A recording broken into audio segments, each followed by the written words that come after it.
Salutations, hello, hi, and welcome to Basic Public Speaking. I'm Christy Thomas. I'm your professor instructor for this course, and this is the video chat for week 6 of our course.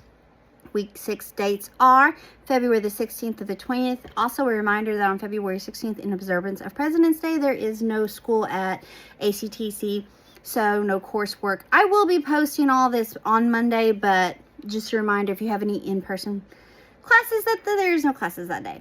All right, let's move into what lessons we're looking over, what's coming up, all the good stuff. So you just finished and submitted your storytelling song speech, and I'm looking forward to listening and watching those.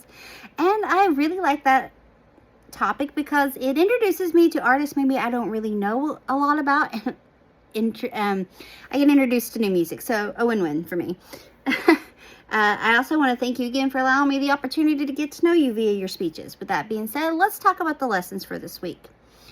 This week discusses presentation. And by presentation, I mean the intros, the conclusions, the flow. And the flow is your transitions between your main points. And discussed in these lessons, there's kind of a magic number when it comes to main points. 3 is a lovely number. I always say 3 to 5, but any less than 3 main speaking points, you kind of are not giving your audience enough information to entice them.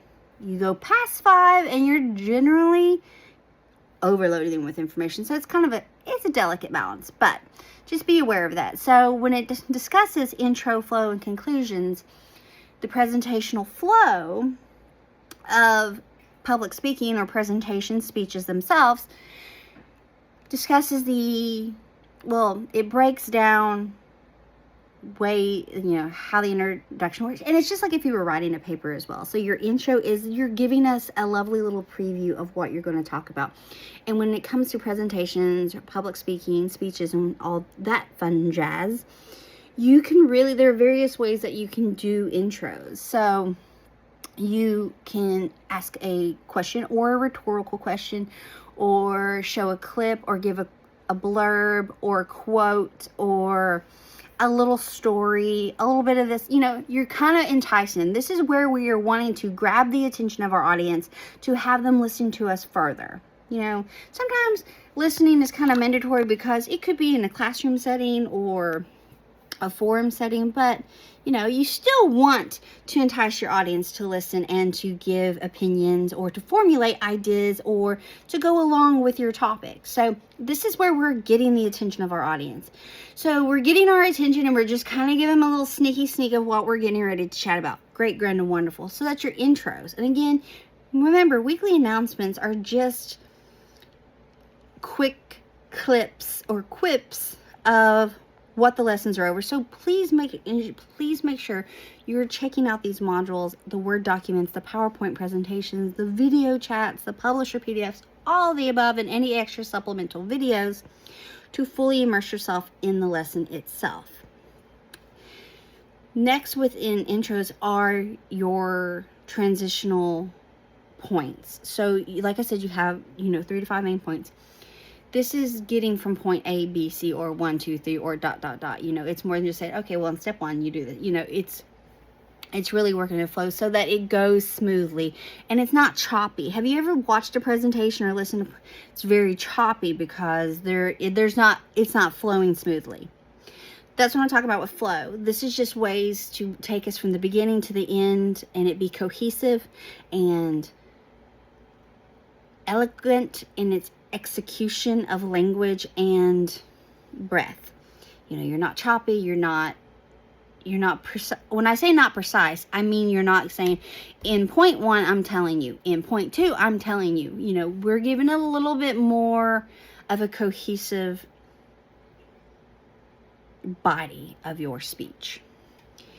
Then with conclusions, you're wrapping it up. And again, this is where you're going to leave your audience with either answers to their questions or kind of just leave them thinking some more, and you're wrapping up what you just said. So you're taking your whole intro and all your the body of your speech and presentation, and you're wrapping it up nicely, kind of putting a bow on it. And you can end also with a story or a blurb or a question, a rhetorical question like, riddle me this. If this is this, how can this be? oh, and it leaves the audience. You kind of leave them.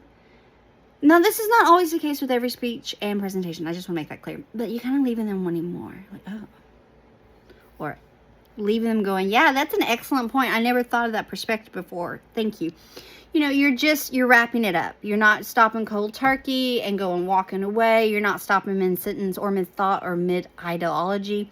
You're wrapping it up pretty. So the purpose of the lesson for this week of presentation is just discussing the cohesive flow, the presentational flow from intro to transitions to conclusion. How will you start it? How will you work it? And how does it end? And the lessons really break down various ways that you can do introductions and conclusions and how you can set up the transitions between your main points.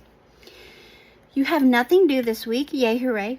Fun times. And because this is week 6, by the middle, toward the end of this week, probably more so the middle, if I'm going to be honest with you, I will open up the remaining weeks 7 and 8.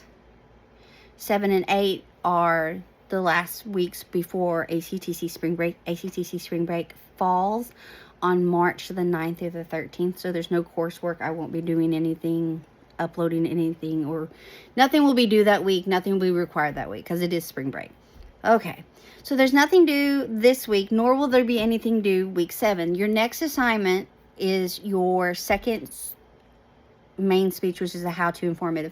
And I'm going to chat about that more in the week 7's weekly announcement video. But that, when I open up the remaining lesson modules, I will also open up the speech, the second main speech, how-to informative. In there, you're going to find, again, a Word document and a video chat of me with description and technical requirements. Because this is a main speech, there are more technical requirements than, because we build up and use lessons as we go. So there'll also be a link for you to submit the video of yourself delivering the speech. As always, that's every speech is going to have that. But there's also going to be a link for an outline. This is the first speech you will have an outline due. And that module has been open along with a template for a Word document for an outline that you can use the one I provide or make your own. Whatever is easiest for you and whatever your cup of tea is. You're not required to use the template I provide. I'm just a big fan of providing things to make life a little easier, a little less chaotic, because who doesn't need a little less chaos in their life?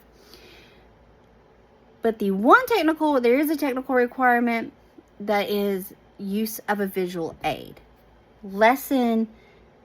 Week 7's lessons covers presentational visual aids. So that's why I'm opening up a little earlier so that you can check that out and how to use it. And I feel personally, let me rephrase that. I personally think that it's much easier to use visual aid in a electronic mediated communication video, as in these videos for this course, than it is to be in person, because you can have a little bit more creativity and a little bit more flair. But again, I'll talk about this a little bit more in depth during next week's weekly announcement. So to recap, week 6, February the 16th to the 20th, no courses. There's no school on Monday, February the 16th, in observance of President's Day.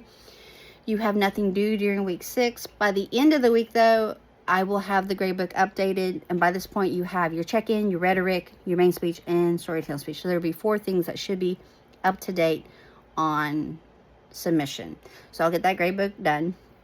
The next thing is not due till the end of week 8, which is due, it would be Friday, March the 6th, and that is your informative how-to main speech 2 speech is due. So this week, be prepared that the remaining lessons prior to spring break will be open along with this module. So just, kind of have that in the back of your mind. And as always, I will let you know that I have opened up things and be like, hey, check it out. Fun for all. Then spring break. And once we come back from spring break, I feel like class goes by super, super quick. I open lessons and I open modules, and probably about a month after spring break maybe not even a month, I will open up everything remaining for this course. So it'll be weekly lessons and then remaining due dates. Again, I like to make the information post it and discuss it numerous times so that it's not, you know, a surprise with that being said. So, week 6, nothing is due. Look over the presentational flow module. This discusses intros, transitions, and conclusions within the speech itself, how it works, great ways to grab attention, great ways to conclude it, and the various ways to do so. So, and also with intros and conclusions, you can really have fun with it as well. So remember that when you're checking all that out. This week also will be opening up the remaining lesson modules, which is just presentation of visual aids in a speech, and then citations, MLA oral citations. MLA is the written form oral citations, because the 2 last main speeches for this course require in-speech citations. So this discusses it. Again, like to make it accessible. I hope you have an amazing week. I hope it's chill. I hope it's lovely. If you have any questions, concerns, or just need a chat, please reach out to me via email, and I will get back to you as soon as I possibly can. Thank you so much. Bye.